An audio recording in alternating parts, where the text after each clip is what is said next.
Hey everybody, I'm Holly, aka the Scientologeek, and I want to welcome you to part 16 of the data series. We were at ideal scene and stat, that's where we ended off in the last video, and we're still in the policy letter called Irrationality. Policy 13. We have so much more to go, and getting through it's gonna be probably a bore half the time, but I would like to get all of this. So, without any further ado, let's get started. Ideal scene and stat. Whatever the facts and economic rules may be about production, and the ideal scene, it would seem to be the case, sufficient at least for our purposes, that this rule holds good. The correctly stated ideal scene will have a production statistic. I love he says sufficient for at least for our purposes and doesn't say that this applies to everything. It would seem to be. Doesn't mean it is the case. Sufficient for your purposes because that's the way you want to run things. The way one defines production in this is not necessarily so many things made on an assembly line. That's an easy one. It isn't just pairs of shoes. Production can be defined as the regulation or safeguarding of it, the planning or the designing of it, a lot of things. A stat is a positive numerical thing that can be accurately counted and graphed on a two-dimensional thing. To test the correctness of an ideal scene, one should be able to assign it a correct statistic. If one can't figure out a statistic for it, then it probably is an incorrectly stated ideal scene and will suffer from departures. How do you know? How do you know this? How do you know that if you can't figure out a statistic, then it's an incorrectly stated ideal scene? Wrong stats assigned the ideal scene will wreck it. A wrongly conceived ideal scene will derail the activity quickly. To understand something, it's necessary to have a datum of comparable magnitude. To understand logic, one needs to be able to establish what is illogic. One then has two things for comparison. The ideal scene can be compared to an existing scene. This is one way to establish the ideal scene, but both need a factor to keep them in reality. To test the ideal scene for correctness, one needs to be able to formulate its statistic. The exercise of testing the statement of the ideal scene to keep it real and not airy-fairy and unattainable is to work out a realistic stat for it. One can go back and forth between the statistic and the stated ideal scene, adjusting one then the other until one gets an attainable statistic that really does measure the validity of the stated ideal scene. I love how he says that the exercise of testing the statement of the ideal scene to keep it real and not airy-fairy and unattainable is to work out a realistic stat for it. He just means to figure out a stat that you can graph for it. Because, especially with ideal orgs, they have extreme production quotas that they need to meet if they want to be able to even keep the lights on, let alone be prosperous. It seems that the church is it says it likes to be realistic in this data series, but it doesn't like to seem to be realistic when it comes to actually running their organizations. A statistic is a tight reality, a stable point, which is to measure any departure from the ideal scene. Alright, so we are going to look up the definition of statistic. Statistic. A fact or piece of data from a study or of a large quantity of numerical data. Statistics is the study and manipulation of data, including ways to gather, review, analyze, and draw conclusions from data. There's descriptive and inferential statistics. A statistic is not a tight reality. It's not a stable point because a statistic can go up and down. Statistics aren't used necessarily to measure departures. He's redefining the word completely here, so it has almost no meaning of its original stuff. In setting a statistic, one has to outguess all efforts to falsify it, predict possible outpoints in collecting it, and has to see if following the statistic would mislead anyone from the ideal scene. So let's walk back to the shoe store. Test statement of the ideal scene. To make money. Test statistic. Pairs of shoes sold. Now if you tried to marry up those two, you'd get a prompt catastrophe. The potential departure would be immediate. We sell shoes at no profit to raise the stat, we make no money. We try only to make money, we sell cheap shoes at high cost, and our customers don't come back, and we don't make money. So those two are both no good. Why would you sell shoes at no profit? I mean, unless you're liquidating and trying to just get rid of assets, why wouldn't you put them at a profit? It doesn't have to be high cost, and you don't have to sell cheap shoes.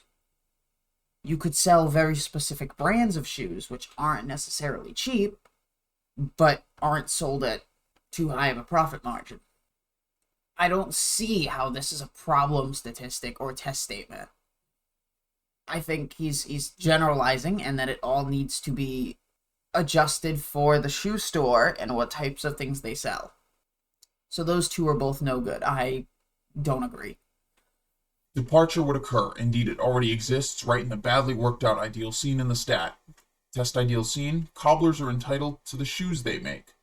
Test statistic, how many shoes cobbler makes. So really? So that's loopy. Yeah, that one's obvious, because you're not going to just have cobblers taking their shoes. Taking their own shoes and not selling them. Test ideal scene, all citizens furnished with shoes. Test statistic, number of shoes given away. Well, that's bonkers for a shoe store in any economic setup. The citizens for sure would have no shoes once the shoe store was empty, for if everything is given away, who'd raise cows for hides or drive nails in soles unless he had a gun held on him? So what workers' paradise is this? Slave state for sure. So that's no ideal scene for a shoe store, no matter how ideal it looks to a do-gooder. Too airy-fairy, since no shoes would exist to be given away. You giving away shoes has nothing to do with the company that you're buying your shoes from. Just because you give away shoes, that doesn't stop people making hides and making soles. And besides, he wouldn't want to give anything away anyway, because that's out exchange, and Scientology doesn't really have a fond view of charity, even though they like to seem it. Test ideal scene. Shoes for any worker who has coupons. Test statistic. Number of coupons collected. Well, maybe, in some society, but can the shoe store get shoes for the coupons? Maybe if there's enough economic police. But then this would have to be a monopoly shoe store, and the quality would not be a factor. So this must be an army quartermaster depot or a state monopoly. If no incentive were needed, it would work. Sure, it would be hard on the corns, but it would barely work. Rather insecure, though. But this is a shoe store where people buy. Test ideal scene. To provide workers with good shoes that can be replaced from suppliers. Test statistic. What is it? Number of shoes from suppliers given to workers? Happy workers? The amount of control that can be exerted on suppliers? Ah, the numbers of shoes supplied well-shod workers. Now that's a QM depot. Now what's a shoe store? And we probably get what was given in an earlier example. Ideal scene. To provide people with shoes and continue in business for owner's lifetime. Statistic. Percentage of citizens in area profitably shod by this store. But even this would need to be played back and forth, and if the shoe store was in a socialist country, both might require amendment. And if it was in a beach resort thronged with tourists who are also mostly foreigners, the ideal scene and statistic would suffer an immediate departure and the store would fail. Crash if the ideal scene were not correctly stated and the statistic real. The class of tourist would have a bearing on it. I don't see why it has to be percentage of citizens in an area. Maybe the state has currency control demands on shopkeepers and requires them to get in foreign currency or no new stock. Thus you could get ideal scene. Engendering acquisitiveness for novelty footwear made in this country. Statistic, pairs of gift shoes bought by foreigners. That sure would shift the whole atmosphere of the store.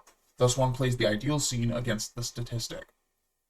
Maybe one can't find any ideal scene for the activity and no statistic of any significance to anyone. It could be that the activity is totally worthless even to oneself as a hobby. Although this opens the door to cynicism or a lazy way of not doing anything about anything, it just could be. Even a reporter who writes nothing could have an ideal scene and statistic, but it would have to be really real even then. Like, ideal scene. Unsuspected as a spy while accepted as a quote-unquote reporter. Statistic. Cash collected for reports undetectedly delivered to my government. If that seems unreal as a scene, the staff of Time magazine recently held a mass meeting protesting the use of Time credentials for government spying. Nobody will talk to us anymore, the staff of that dying WFMH mouthpiece wept. So anything could have an ideal scene, even a police state. Idealism has nothing to do with it. You could have an ideal scene, and it seems like they're just making up a whole bunch of random ideal scenes. No. Now, the data series and Hubbard stuff is not my strong suit. I am not well versed in how situation analysis and data analysis is run, even from reading these policies, it still seems like a garbled mess. But I do hope that the person I will be interviewing and talking to within the hopefully near future will be able to help me understand why they go about it the way that they do, what kind of problems there may be with it, and what could be done to fix it, maybe. But God forbid, that's off policy. But we were looking at just a bunch of examples of ideal scenes against statistics. I mean, I don't know how hard it is to freaking just say ideal scene is to provide people with shoes and continue in business for the owner's lifetime. But I don't believe this is the right statistic for it. I don't believe that percentage of citizens in the area profitably shod by this store is a good statistic for that. I don't see why it can't just be money made from the shoe store. Profit margins. Why does it seem like they have to make these statistics so very extremely specific, and why they have to make them so seemingly not unusual, but one, they're worded kind of strangely to me. Two, they're not things that most, if not all businesses, minus Scientology businesses, would consider as a statistic to really worry about. Because to me, it wouldn't even matter how many people in the area are profitably shod by the store. I don't need to go around and start doing freaking surveys and censuses about shoe data, about citizens who wear those shoes. I should just be able to have a statistic of how much money am I bringing in from the store. I don't care who the shoes go to as long as people buy the shoes.